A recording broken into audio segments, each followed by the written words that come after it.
Hair and makeup for Mr. Toots, please.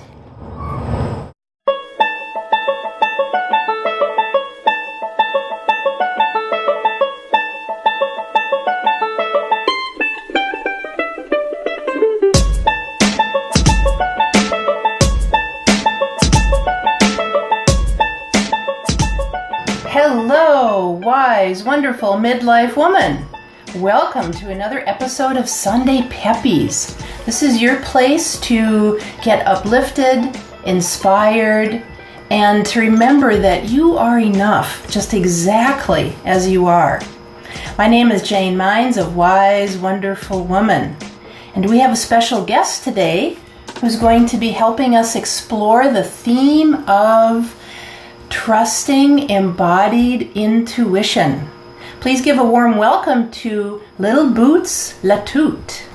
We call him Little Toots or Toot for short. And Toots showed up over a month ago under our deck. He's a stray cat and started to hang around our place. And what's typical for my husband David and I to do is if there's a stray that's wandering through the neighborhood, we put out some food. Now this little guy was very shy, very cautious, and so it took a long time to befriend him. After about 2.5 weeks of just being with him and watching him eat and talking to him, I was actually able to touch his cheek. And once I was able to do that, then he was much more friendly, much more outgoing, would purr and sit in my lap. And so one thing has kind of led to another, vet checks and getting him neutered and such. So he has been living in my home office, which is where we're at now, for the last few weeks, socializing him, training to litter box and such. And he was diagnosed with ear mites, and so he can't have any contact, unfortunately, with our 2 indoor cats. And he is absolutely adorable. He is a wonderful cat. Let me see if he'll come onto the camera for just a minute here. He is just so tender-hearted and a sensitive kitty. He mews quietly, but mostly he trills. We'll see if he does that on camera today at all, but it just makes my husband and I laugh so much. And so it's been heartwarming to watch him come out of his shell, and he's starting to learn how to play with toys now. And he's crept into our heart in a deep way. And at the same time, what I know intuitively is that Toots is not meant for us.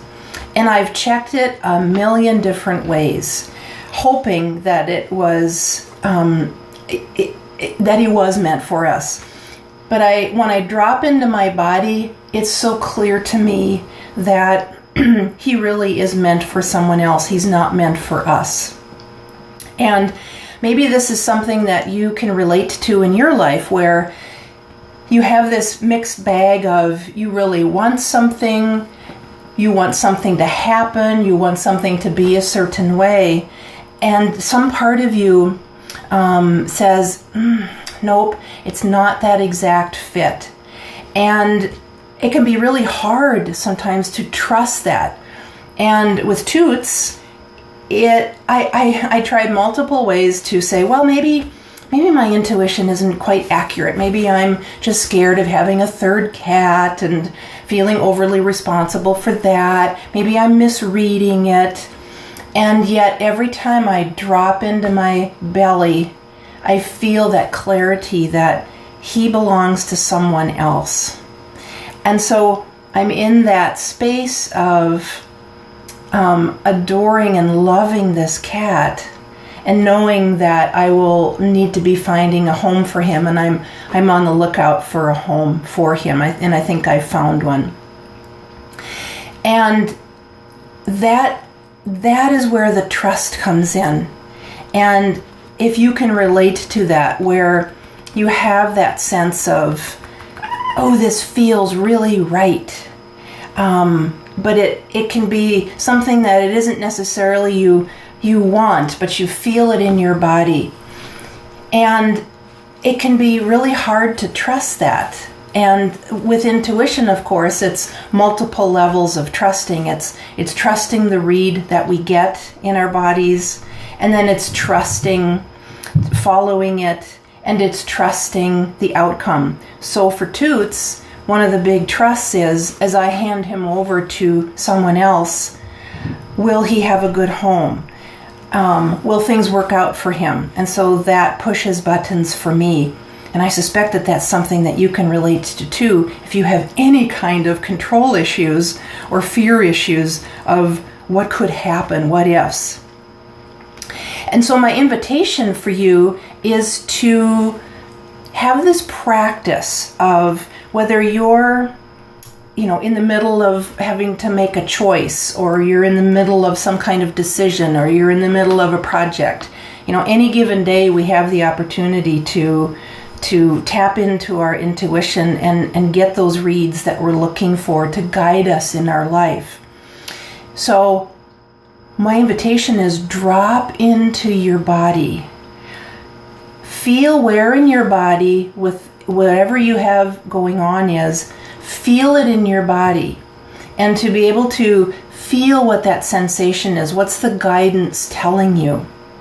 And then to the very best of your ability, to trust that physical sensation that you'll get. And within those physical sensations comes that little, I call it that little intuitive voice, that hit that says, this, or not this, or something like this. And then to follow through. And part of that following through and trusting is sometimes requires self-soothing on our part. It requires multiple times of getting back into our body and saying, okay, let me check back in with this again. So practice that. Many of us want to climb up into our heads and find the answer, and we certainly live in a society that rewards intellectual thinking and making rational decisions. So drop into the body. Keep dropping into the body and staying connected in the body and developing that ability to read your sensations and then following through and trusting. Okay, I hope that this was helpful for you. Let's see, Toots didn't really get on camera, I don't think, too much here. Let's see if he can do a big goodbye. Toots, can you come here for a second?